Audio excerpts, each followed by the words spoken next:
Hello everyone, welcome to Magnet Brains. मैं हूं अदिति शाह और आज के लेक्चर में हम कर रहे हैं क्लास 12th अकाउंट्स का चैप्टर जिसका नाम है कैश फ्लो स्टेटमेंट्स। तो हम लोग ने प्रीवियस वीडियो में इलस्ट्रेशन 53 तक कंप्लीट कर लिए थे हमारे questions.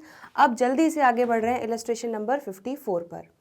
Prepare cash flow statement as per AS3 revised for the year ended 31st March 2021 from the following balance sheet as at 31st March 2021। तो हमें यहाँ पर बैलेंस शीट दी गई है सुपर इंडिया लिमिटेड की। ठीक है, देखते हैं क्या क्या दिया है items. 31st March 2020 opening balances दिए हैं, 31st मार्च 2021 के क्लोजिंग बैलेंसेस दिए हुए हैं। ठीक है, इक्विटी एंड लाइबिलिटी सबसे पहले दिया है share holders fund. Share holders funds के अंडर हमें दिया हुआ है शेयर कैपिटल। चलो तो अब एक एक करके चीज़ें पढ़ते जाते हैं, उसके नोट्स भी साथ साथ हम देखते जाएंगे और मार्क करते जाएंगे कि कौन सी कैटेगरी में आएगा। ठीक है, तो share capital, equity share capital का जो भी चेंज है वो आपका फाइनेंसिंग एक्टिविटी में जाएगा। रिजर्व्स एंड सरप्लस, तो रिजर्व्स एंड सरप्लस में उन्होंने क्लियरली लिख दिया statement of profit and loss वाला बैलेंस है। इसका मतलब ये आपका ऑपरेटिंग एक्टिविटी का वर्किंग नोट के काम में आएगा। ठीक है, नॉन करेंट लाइबिलिटीज में दिया है लॉन्ग टर्म बोरोइंग्स, तो बोरोइंग्स किसी भी प्रकार की हो फाइनेंसिंग एक्टिविटी में जाएगा। देन करेंट लाइबिलिटीज, तो करेंट लाइबिलिटीज में शॉर्ट टर्म बोरोइंग्स, तो बोरोइंग्स किसी भी प्रकार की हो फाइनेंसिंग एक्टिविटी में जाएगा। ट्रेड पेबल्स, तो ट्रेड पेबल्स हमारी क्या है बच्चों, करंट लाइबिलिटी है जो जाती है कहाँ पर, वर्किंग कैपिटल चेंजेस में, ऑपरेटिंग एक्टिविटी के। ठीक है, शॉर्ट टर्म प्रोविजंस, तो शॉर्ट टर्म प्रोविजंस के लिए उन्होंने हमें नोट दिया है, देख लेते हैं नोट में क्या दिया है। प्रोविजन फॉर टैक्स है बेसिकली, इसमें बस एक ही आइटम है। तो ये शॉर्ट टर्म प्रोविजंस कुछ नहीं, हमारा प्रोविजन फॉर टैक्स दिया हुआ है। ठीक है, तो प्रोविजन फॉर टैक्स का इम्पैक्ट भी हम कहाँ लेते हैं, ऑपरेटिंग में।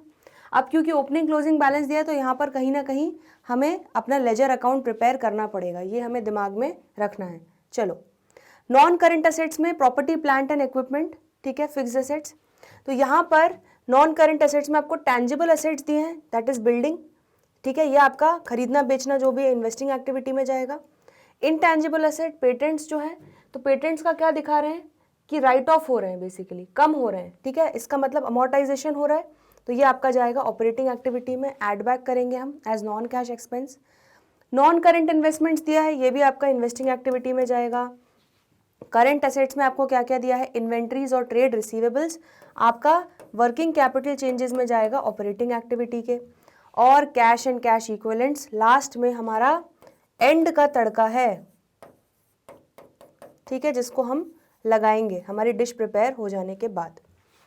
ठीक है, क्लियर हो गया इतना। चलो, तो सबसे पहले हम एक काम कर लेते हैं, यहाँ पर हमें जो वर्किंग नोट्स बनाने हैं वो कर लेते हैं काम। तो सबसे पहले आगे देख लेते हैं और कुछ दिया हुआ है क्या। Dividend proposed for the years, लो भाई उन्होंने नोट में आपको एक चीज़ और दे दी है कि dividend proposed for the year ended 31st March 2020 and 2021 are 60,000 and 80,000 respectively. तो पिछले साल जो प्रपोज किया था डिविडेंड प्रीवियस ईयर वाला, दैट इज 60,000, वो इस साल अप्रूव हो गया होगा, ऐसा हम अज्यूम करके चल रहे हैं, और वो हमने पे कर दिया होगा। तो आपको जो इम्पैक्ट लेना है प्रपोज डिविडेंड का, वही 60,000 वाले का लेना है। ठीक है, एक इम्पैक्ट आएगा आपका कहाँ पर, ऑपरेटिंग एक्टिविटी के वर्किंग नोट्स में, और एक इम्पैक्ट आएगा आपका फाइनेंसिंग एक्टिविटी में एज डिविडेंड पेड। क्लियर हो गया इतना। ठीक है, तो ये हर आइटम को पढ़ के आपके दिमाग की बत्ती जल जानी चाहिए कि कहाँ पे क्या इम्पैक्ट आने वाला है। एडिशनल इन्फॉर्मेशन दी है, during the year 2021 building was purchase for 75,000, तो उन्होंने हमको बता दिया कि बिल्डिंग हमने खरीदी 75,000 की, और एक ओल्ड बिल्डिंग थी जिसकी बुक वैल्यू थी 63,000, उसको हमने 5,000 के नुकसान पर बेच दिया। तो बुक वैल्यू 63,000 थी, 5,000 के नुकसान पे बेच दिया, मतलब कितने में बेच दिया, 58,000 में, 63 माइनस 5,000। ठीक है, और tax provided during the year was 80,000, तो कितना टैक्स हमने प्रोविजन इस साल क्रिएट किया वो आपको दे दिया गया है, तो आप टैक्स पेड निकाल सकते हो प्रोविजन फॉर टैक्स का लेजर बना के। क्लियर हो गया। तो ये पूरा क्वेश्चन हमारा इलस्ट्रेशन फॉर 54 का क्वेश्चन हमने पूरा पढ़ लिया है। अब सबसे पहले एक काम करते हैं, हम वर्किंग नोट्स की तैयारी करते हैं। चलो, तो प्रोविजन फॉर टैक्स बना लेते हैं सबसे पहले। प्रोविजन फॉर टैक्स का आपको क्या बैलेंस दिया हुआ है, ओपनिंग बैलेंस है 40,000, क्लोजिंग बैलेंस है 70,000, और टैक्स आपने कितना क्रिएट किया, 80,000। चलो, तो प्रोविजन फॉर टैक्स यहाँ पर देख लेते हैं, वर्किंग नोट हमारा। ओपनिंग बैलेंस, क्योंकि लाइबिलिटी नेचर का अकाउंट है तो ओपनिंग बैलेंस क्रेडिट साइड में आएगा 40,000, क्लोजिंग बैलेंस 70,000 और हमने इस बार जो क्रिएट किया तो यहाँ पर बाय स्टेटमेंट ऑफ P&L लिख देंगे 80,000। ठीक है, ये कितना हो रहा है 1,20,000 माइनस 70, तो यहाँ पर आपका बैलेंसिंग फिगर आ रहा है 50,000। दैट मीन्स आपने इस साल कितना टैक्स पे किया, 50,000 टैक्स पे किया। तो यहाँ पर लिख दोगे टू बैंक अकाउंट ब्रैकेट में टैक्स पेड। क्लियर हो गया? ठीक है, अब आपको ये पता है ये वाला जो आइटम है ये हम वर्किंग नोट में ऐड करते हैं।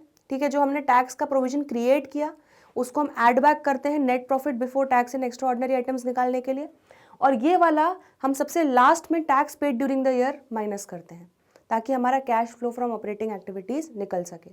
ठीक है, तो ये दोनों आपके फिगर्स यूज होने वाले हैं इस वर्किंग नोट से। चलो अब इसके बाद एक दूसरा वर्किंग नोट और बना लेते हैं कहानी शुरू करने से पहले।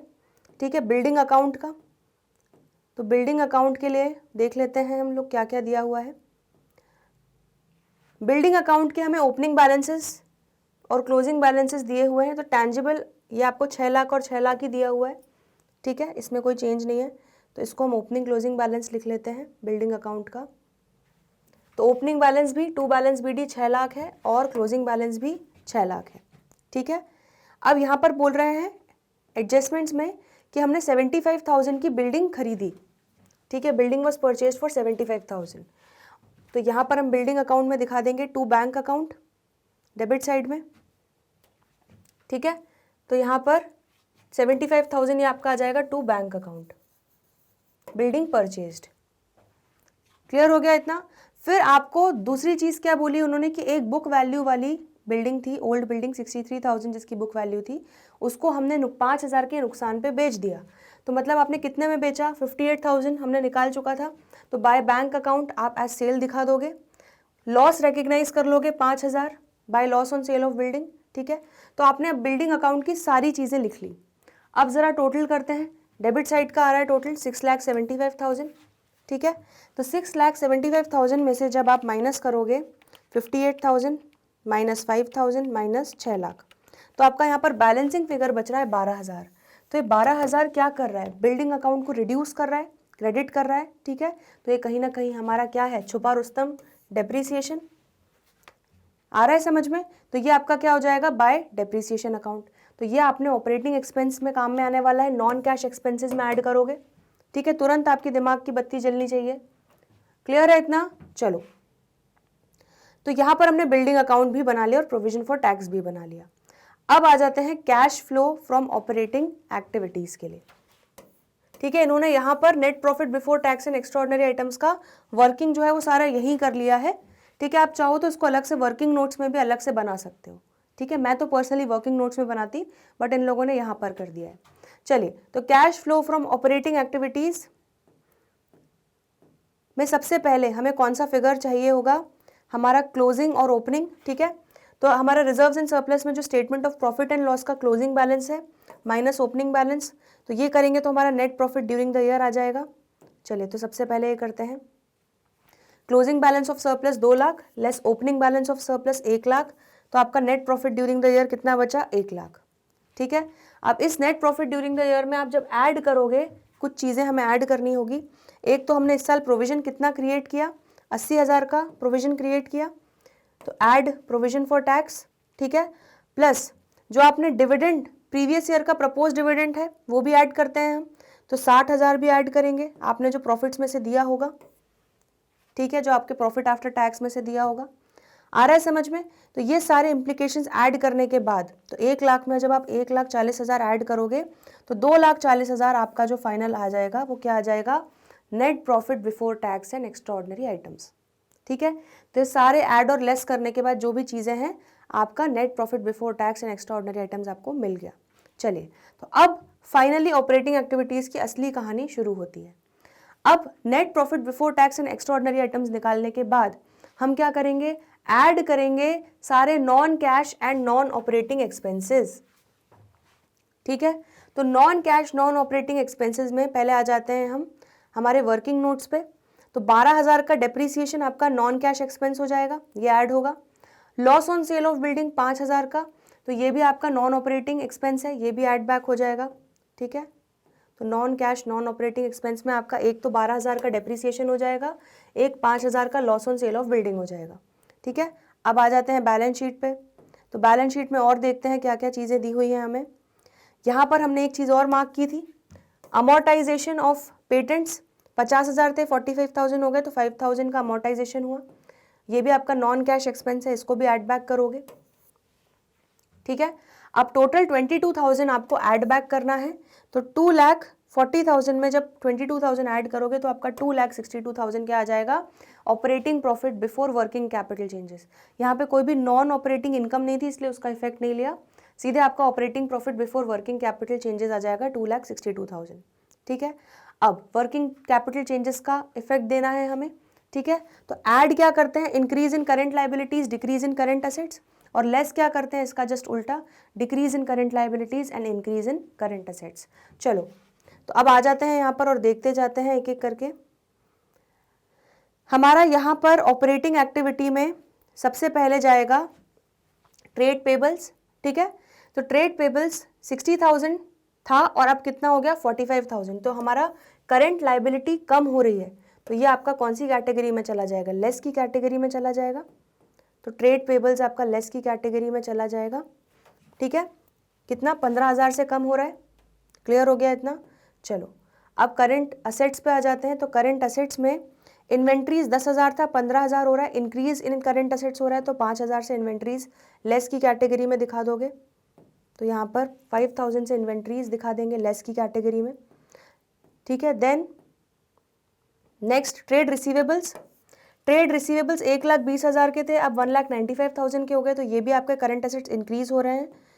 ठीक है, तो यहाँ पर भी आप increase in current assets less की कैटेगरी में दिखा दोगे 75,000 से। तो यहाँ पे ऐड वाली कैटेगरी में वर्किंग कैपिटल चेंजेस में कोई भी नहीं है, सारे लेस वाली कैटेगरी में ही हैं। ठीक है, चलो, तो 2,62,000 में से जब आप माइनस करोगे 5,000 माइनस 75,000 माइनस 15,000, तो आपका आंसर क्या आ जाएगा, 1,67,000। तो वर्किंग कैपिटल चेंजेस के बाद हमारा क्या आ जाता है, cash generated from operating activities but before tax. ये आपका बिफोर टैक्स है। ठीक है, इसमें जब आप tax paid during the year जो हमने निकाला है, देखो जरा, ये 80,000 का इफेक्ट हम ले चुके हैं net profit before tax and extraordinary items के लिए। अब ये 50,000 का इफेक्ट लेना है। ठीक है, तो हमने टैक्स कितना पे किया ड्यूरिंग द ईयर, 50,000, इसको हम लेस कर देंगे, तो आपका कितना आंसर आ जाएगा, 1,17,000। और ये 1,17,000 आपका क्या हो जाएगा, cash flow from operating activities. तो फाइनली ये आपकी पहली एक्टिविटी कंप्लीट हुई। ठीक है, cash flow from operating activities. Clear है। चलो जल्दी से बढ़ते हैं सेकेंड एक्टिविटी पे, cash flow from investing activities. तो जनरली एग्जाम में भी आपको ऑपरेटिंग एक्टिविटीज में थोड़ी ज़्यादा मेहनत करनी पड़ेगी, बाकी फिर आपका फटाफट हो जाएगा। चलिए इन्वेस्टिंग एक्टिविटीज़ के लिए देखते हैं क्या क्या आएगा। तो हमारा यहाँ पर इन्वेस्टिंग एक्टिविटीज़ से रिलेटेड ये प्रोविजन फॉर टैक्स का काम भी हो चुका है हमारा, तो इसको टिक कर लेते हैं। इन्वेस्टिंग एक्टिविटीज़, यस, तो बिल्डिंग अकाउंट पे जाना पड़ेगा हमें सबसे पहले। तो बिल्डिंग अकाउंट पे जाते हैं। तो बिल्डिंग अकाउंट में आपको बताया गया है कि आपने एक बिल्डिंग खरीदी, तो ये आपका आउटफ्लो हुआ होगा 75,000 का, और एक बिल्डिंग बेची 58,000 आपका इनफ्लो हुआ होगा। ठीक है, ये दोनों तो आप दिखा दो। तो चलिए इन्वेस्टिंग एक्टिविटीज़ में दिखा देते हैं। Proceeds from sale of building 58,000, payment for purchase of building 75,000। ठीक है, इतनी कहानी हो गई। चलो इसके बाद इन्वेस्टिंग एक्टिविटी में और क्या है, नॉन करेंट इन्वेस्टमेंट्स 0 थे, अब 75,000 के हो गए, मतलब आपने नॉन करेंट इन्वेस्टमेंट्स भी खरीदे, उसके बदले आपका कैश गया, कैश आउटफ्लो हुआ होगा। ठीक है, तो यहाँ पर लिख लेते हैं 75,000 आउटफ्लो पर payment for purchase of non current investments. बस इतनी सी कहानी थी आपकी इन्वेस्टिंग एक्टिविटीज़ की। तो 58,000 आया, माइनस 75,000 गया, माइनस 75,000 गया, तो आपका अब कितना बचा, माइनस 92,000। तो ये आपका क्या आ जाएगा, cash used in investing activities. ठीक है, क्लियर हो गया इतना। चलो अब आ जाते हैं फाइनेंसिंग एक्टिविटीज़ पे। तो यहाँ पर हमने बिल्डिंग का इफेक्ट ले लिया, ये सारे तीनों एडजस्टमेंट्स का हमने इफेक्ट ले चुका है। अब फाइनेंसिंग एक्टिविटी पे आते हैं। तो फाइनेंसिंग एक्टिविटीज़ में सबसे पहले शेयर कैपिटल 4 लाख का था, अब 6 लाख का हो गया, मतलब 2 लाख का हमने शेयर कैपिटल इशू किया। ठीक है, तो ये लिख लेते हैं यहाँ पर। Proceeds from issue of share capital 2 lakh, ठीक है। देन लॉन्ग टर्म बोरोइंग्स हमारी 2 लाख की थी, अब 1 लाख की हो गई। इसका मतलब हमने 1 लाख का अपना लॉन्ग टर्म बोरोइंग्स चुका दिया, रीपे कर दिया, तो आउटफ्लो हुआ होगा। तो यहाँ पर लिख लेते हैं repayment of long term borrowings 1 lakh, आपका आउटफ्लो दिखा दोगे। क्लियर है इतना, ठीक है। तो यहाँ पे पूरी कहानी कंप्लीट। अब आ जाते हैं शॉर्ट टर्म बोरोइंग्स। तो शॉर्ट टर्म बोरोइंग्स 10,000 की थी, अब 0 है, मतलब आपने अपनी शॉर्ट टर्म बोरोइंग्स भी रीपे कर दी, ख़त्म कर दी, तो आपका कैश आउटफ्लो हुआ होगा। तो 10,000 का repayment of short term borrowings दिखा दोगे 10,000। क्लियर है इतना, ठीक है। और देख लेते हैं फाइनेंसिंग एक्टिविटीज़ से रिलेटेड कुछ और बचा है क्या। बाकी तो सारी चीज़ें हमारी देखो सब टिक होती जा रही हैं, बस कैश एंड कैश इक्विवेलेंट्स दिख रहा है एंड एक ये चीज़ दिख रही है, ठीक है। तो ये आपका फाइनेंसिंग एक्टिविटी का 60,000। आप प्रपोज डिविडेंड जो प्रीवियस ईयर का था वो इस साल पे ऑफ कर रहे हैं, तो वो आपका डिविडेंड पेड दिखा देंगे। आ रहा है समझ में, चलो तो यहाँ पर दिखा देंगे payment of dividend previous years propose dividend 60,000, ठीक है। तो ये फाइनेंसिंग एक्टिविटी की भी आपकी कहानी यहाँ पर समाप्त होती है। बस इसको हम फाइनली इसका फाइनल कैश फ्लो निकाल लेते हैं। 2 लाख आया, माइनस 1 लाख गया, माइनस 10,000 गया, माइनस 60,000 गया, तो 30,000 आपका क्या हो जाएगा, cash flow from financing activities. Clear है। अब बस ये आपकी तीनों एक्टिविटीज़ का आपने कैश फ्लो निकाल लिया, आपकी डिश प्रिपेयर हो गई। अब बस लास्ट का तड़का लगाना बाकी है। तो 1 + 2 + 3 तीनों एक्टिविटीज़ से कैश फ्लो को जोड़ो, 1,17,000 cash flow number 1। Cash flow number 2 -92,000 and cash flow number 3 + 30,000। तो आपका नेट इंक्रीज कितना आ गया, 55,000 का, ठीक है। तो net increase in cash and cash equivalents आ गया। अब बस इसमें आप ओपनिंग बैलेंस देखो क्या दिया हुआ है, ओपनिंग बैलेंस जोड़ लो 30,000, तो अब आपका आंसर क्लोजिंग बैलेंस 85,000 से मैच होना चाहिए, ठीक है। तो इसमें जब ओपनिंग बैलेंस जोड़ देंगे 30,000 add opening cash and cash equivalents, तो आपका टोटल आ रहा है 85,000। तो परफेक्टली हमारा ये क्वेश्चन सॉल्व हो गया है, ठीक है। Closing cash and cash equivalent से आपका बैलेंस मैच हो रहा है। ये क्वेश्चन कंप्लीट होता है। इस क्वेश्चन में कोई डाउट हो तो पूछ लो। चलिए एक इलस्ट्रेशन और देखते हैं, illustration 55। Following is the balance sheet of RS limited as at 31 March 2021, ठीक है। तो आरएस लिमिटेड की बैलेंस शीट दी हुई है। इसमें क्या क्या दिया है, सबसे पहले तो ओपनिंग बैलेंसेस दिए हैं 31 मार्च 2020 के, और क्लोजिंग बैलेंसेस दिए हैं 31 मार्च 2021 के, ठीक है। अब यहाँ पे इक्विटी एंड लाइबिलिटीज में शेयर होल्डर्स फंड्स दिया है, जिसमें सबसे पहले दिया है शेयर कैपिटल। चलो शेयर कैपिटल कहाँ आएगा, फाइनेंसिंग एक्टिविटी में आएगा। Reserves and surplus note number 1 दिया है, चलो तो नोट नंबर 1 जाके देख लेते हैं। रिजर्व्स एंड सरप्लस में सिर्फ आपका एक आइटम है, that is surplus balance in statement of P&L, ठीक है। तो ये भी आपका कहाँ चला जाएगा, ऑपरेटिंग एक्टिविटी में। बेसिकली कुछ नहीं, इसमें बस P&L है आपका, तो ये आपका ऑपरेटिंग एक्टिविटी में जब हम वर्किंग नोट बनाएंगे तब आपका जाएगा। नॉन करेंट लाइबिलिटीज़ में लॉन्ग टर्म बोरोइंग्स, ठीक है। तो लॉन्ग टर्म बोरोइंग्स का भी नोट नंबर 2 देख लेते हैं। नोट नंबर 2 आपका है 12% डिबेंचर्स, ठीक है। तो 12% डिबेंचर्स आपका यहाँ पर लिख लेते हैं, 12% डिबेंचर्स आपका फाइनेंसिंग एक्टिविटी में जाएगा, ठीक है। और इसका इंटरेस्ट भी हमें कहीं ना कहीं कैलकुलेट करना होगा 12% से। क्लियर है, आया समझ में। चलो करंट लाइबिलिटीज़ में शॉर्ट टर्म बोरोइंग्स हैं, short term borrowings note number 3, इसमें सिर्फ बैंक ओवरड्राफ्ट है, ठीक है। तो बैंक ओवरड्राफ्ट भी आपका कहाँ चला जाएगा, फाइनेंसिंग एक्टिविटी में। शॉर्ट टर्म प्रोविजंस, ठीक है। तो short term provisions note number 4 provision for tax का है, ठीक है। तो ये आपका provision for tax operating activity में इसका इफेक्ट देंगे हम। क्लियर है इतना, चलिए आगे बढ़ते हैं। नॉन करेंट एसेट्स में आपका टैंजिबल एसेट्स दिया है नोट नंबर 5 में। तो टैंजिबल एसेट्स में आपका मशीनरी है और अक्यूमुलेटेड डेप्रिसिएशन है। तो क्लियरली अगर आगे कोई एडजस्टमेंट दिया होगा, मशीनरी बेची या खरीदी जो भी, तो हमें इसके दोनों के वो बनाने पड़ेंगे लेजर अकाउंट्स, ठीक है। इंटैंजिबल एसेट्स दिया है, intangible assets note number 6 goodwill है बस, ठीक है। तो गुडविल आपकी 1.5 लाख थी, अब कितनी हो गई, 1 लाख हो गई।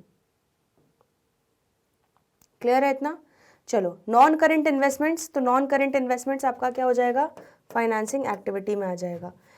इंटैंजिबल एसेट का जो 1 लाख हो गया राइट ऑफ, ये आपका कहाँ आ जाएगा, ऑपरेटिंग एक्टिविटी में आ जाएगा, ठीक है। देन करंट असेट्स में आपको क्या दिया है, करंट इन्वेस्टमेंट्स, इन्वेंट्रीज और कैश एंड कैश इक्विवेलेंट्स। तो करंट इन्वेस्टमेंट्स और कैश एंड कैश इक्विवेलेंट्स तो एक ही थाली के चट्टे बट्टे हैं, ठीक है, दोनों कैश एंड कैश इक्विवेलेंट्स का ही पार्ट होता है। सिर्फ यहाँ पर एक इन्वेंट्रीज है जो आपका वर्किंग कैपिटल चेंजेस में आएगा, ठीक है, ऑपरेटिंग एक्टिविटीज में। क्लियर हो गया इतना? ठीक है, चलिए तो अब आगे बढ़ते हैं। आपने reserves and surplus, long term borrowing, short term borrowing, short term provision, tangible assets और इंटैंजिबल एसेट्स और इन्वेंट्रीज, इन सब का आपने वर्किंग नोट्स, ये मतलब नोट्स टू अकाउंट्स देख लिया।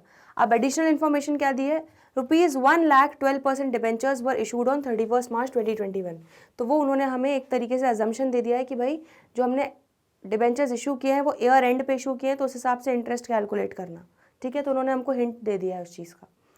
सेकेंड आपका क्या है, during the year a piece of machinery costing ₹80,000 on which accumulated depreciation was 40,000 was sold at a loss of 10,000, ठीक है।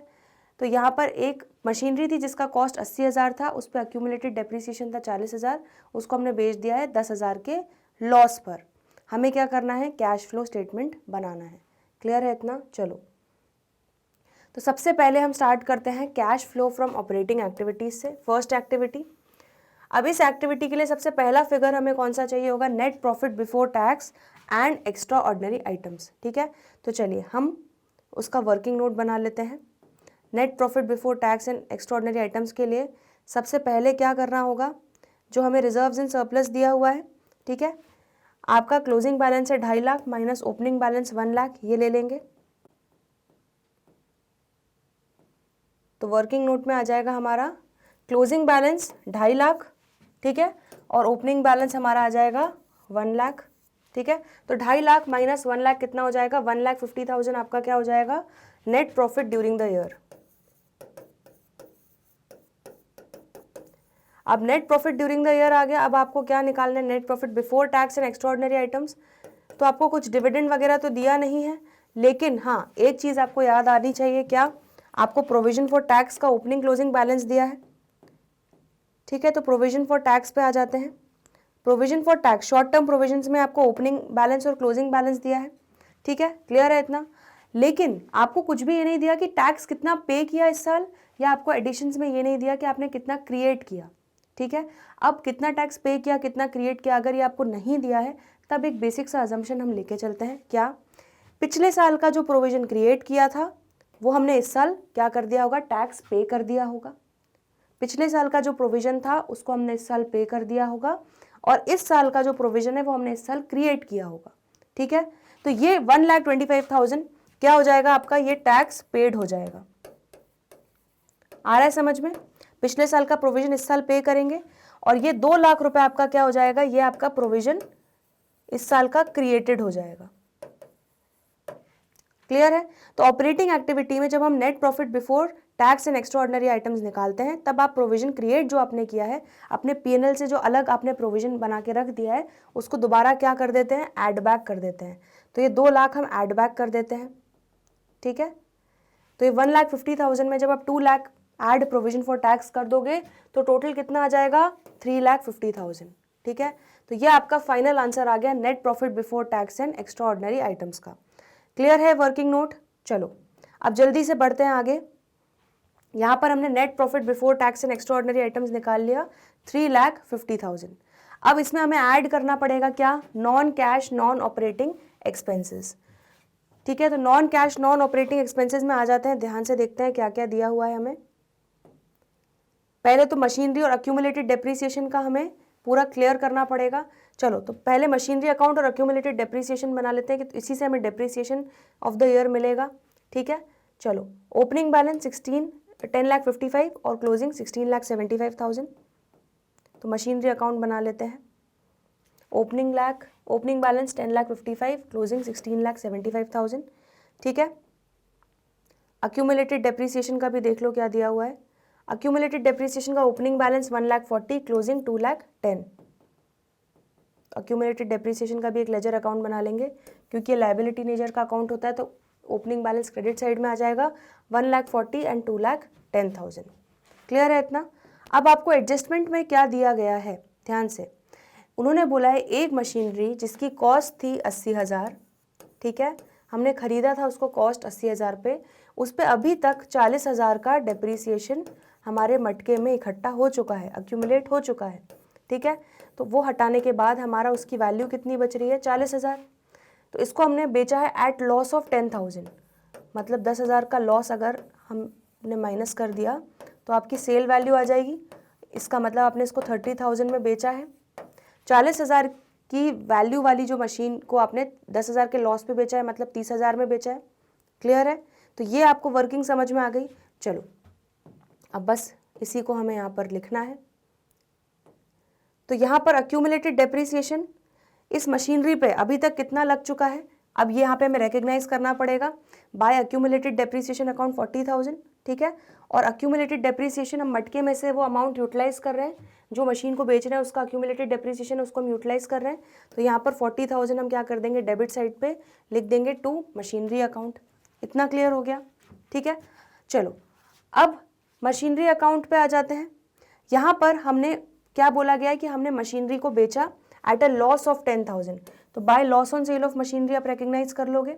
और कितने में बेचा ये हमने निकाल लिया था 30,000, तो बाय बैंक अकाउंट आपका कितना आ जाएगा 30,000। आ रहा है समझ में? अब दोनों अकाउंट्स को हम क्लोज कर लेते हैं। ये आपका टोटल कितना आ रहा है 17,55,000 माइनस 10,55,000 करोगे तो आपका यहाँ पे बैलेंसिंग फिगर आ जाएगा 7 लाख। तो ये 7 लाख क्या हो जाएगा, आपने मशीनरी खरीदी है, ठीक है, ये आपका हो जाएगा टू बैंक अकाउंट, ठीक है, परचेज ऑफ मशीनरी। आ रहा है समझ में? सिमिलरली यहाँ पर अक्यूमुलेटेड डेप्रीसिएशन को क्लोज करेंगे। ये आ रहा है 2,50,000, 2,50,000 में से 1,40,000 गया तो आपका depreciation during the year balancing figure निकल जाएगा कि इस साल हमने मटके में कितना डेप्रीसिएशन डाला। क्लियर है? 1,10,000, ठीक। चलो तो अब नॉन कैश एक्सपेंसेस में आपका क्या क्या आ जाएगा, 1,10,000 आ जाएगा डेप्रीसिएशन। नॉन ऑपरेटिंग एक्सपेंस आपका 10,000 आ जाएगा, ठीक है। तो ये दोनों चीज़ें ले लेते हैं सबसे पहले। तो यहाँ पर डेप्रीसिएशन 1,10,000 एज पर हमारा वर्किंग नोट नंबर 3, ठीक है, and loss on sale of machinery 10,000। Clear है इतना? इसके अलावा आ जाते हैं इनटैंजिबल एसेट्स, गुडविल भी अमोर्टाइज हुई है 50,000 से, तो 50,000 से अमोर्टाइजेशन ऑफ गुडविल हो जाएगा, ठीक है।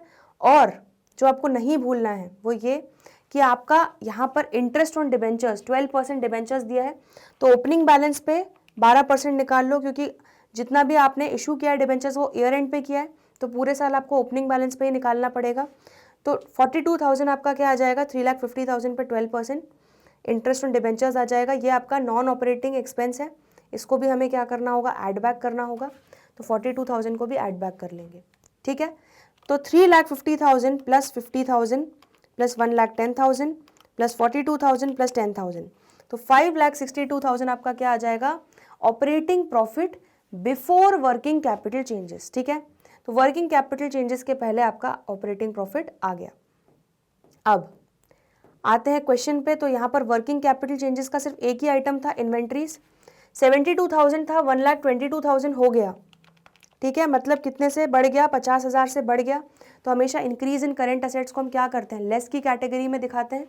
आ रहा है समझ में? यहाँ पर हमने बाकी ऑपरेटिंग का ये दोनों सब कुछ ले लिया है, तो इसको हम टिक कर लेते हैं। चलिए, तो लेस की कैटेगरी में दिखा देंगे इन्वेंट्रीज 50,000। तो आपका 5,62,000 में से जब 50,000 माइनस हो जाएगा तो आपका 5,12,000 आ जाएगा, ठीक है। ये आपका क्या आएगा, cash generated from operations. Working capital changes के बाद यही आता है। अब लेकिन ये है आपका क्या, बिफोर टैक्स।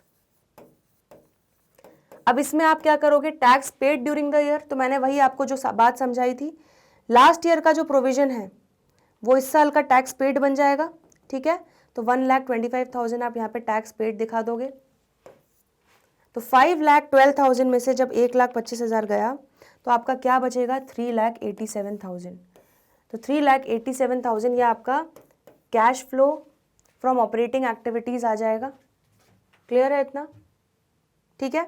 चलिए, second activity cash flow from investing activities ले लेते हैं। तो यहाँ पर सबसे पहले तो आपका मशीनरी अकाउंट, मशीनरी अकाउंट में आपने 7 लाख की मशीन खरीदी और 30,000 की मशीनरी बेची, ठीक है। तो ये दो चीज़ें आ जाएंगी। तो यहाँ पर ले लेते हैं परचेज ऑफ मशीनरी 7 लाख का आउटफ्लो हो रहा है, सेल ऑफ मशीनरी 30,000 का आपका इनफ्लो हो रहा है, ठीक है। उसके बाद आपने एक नॉन करेंट इन्वेस्टमेंट्स को भी मार्क करके रखा था, 1 लाख के थे अब 1.5 लाख के हो गए, मतलब 50,000 के आपने नॉन करेंट इन्वेस्टमेंट्स भी खरीदे, तो आपका कैश आउटफ्लो हुआ होगा, ठीक है। क्लियर हो गया। चलिए, तो बस आपका इन्वेस्टिंग एक्टिविटीज इतना ही था। 7 लाख गया प्लस 30,000 आया माइनस 50,000 गया, तो नेट आपका 7,20,000 गया, ठीक है। तो ये क्या हो जाएगा, cash used in investing activities. Clear हो गया इतना। चलिए, अब थर्ड एक्टिविटी पे आ जाते हैं, cash flow from financing activities. तो cash flow from financing activities के लिए सबसे पहले चलते हैं शेयर कैपिटल पे। तो यहाँ पर शेयर कैपिटल 7 लाख था, अब कितना हो गया 9 लाख, तो 2 लाख का आपने शेयर कैपिटल इशू किया तो आपको प्रोसीड्स मिले होंगे, तो 2 लाख आपका हो जाएगा proceeds from issue of share capital, ठीक है। उसके बाद आपको क्या दिखाया गया, डिबेंचर्स। तो हमें डिबेंचर्स दिया हुआ है कितना, डिबेंचर्स आपका था 3.5 लाख, अब कितना हो गया 4.5 लाख, ठीक है। तो 1 लाख के आपने डिबेंचर्स इशू किए, तो 1 लाख का आपका proceeds from issue of debentures आ जाएगा, और उसी पर आपने इंटरेस्ट भी पे किया, अभी आपने इंटरेस्ट कैलकुलेट किया था 42,000, ठीक है। 3,50,000 पे 12%,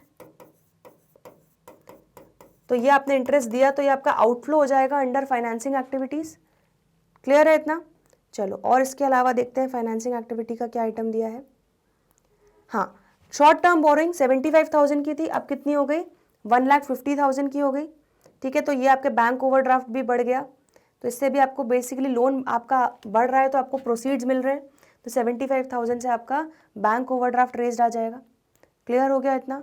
चलो, तो अब इसका नेट इफेक्ट निकाल लो, 2 lakh plus 1 lakh minus 42,000 plus 75,000, तो ये आ जाएगा 3,33,000। तो 3,33,000 आपका एक्टिविटी नंबर 3 से cash flow from financing activities आ जाएगा, ठीक है। ये आपका एक्टिविटी नंबर 2 से हो जाएगा। तो तीनों एक्टिविटीज से जो कैश फ्लो आया, समझ में आ गया ये चीज, cash flow from operating activities, cash flow from financing and cash investing and cash flow from financing. चलो, अब तीनों को टोटल करते हैं, 3,87,000 माइनस 7,20,000 प्लस 3,33,000, तो आपका नेट इंक्रीज या डिक्रीज जो है वो निल आ रहा है, तो net increase in cash and cash equivalents आपका कितना आ जाएगा, निल, 0।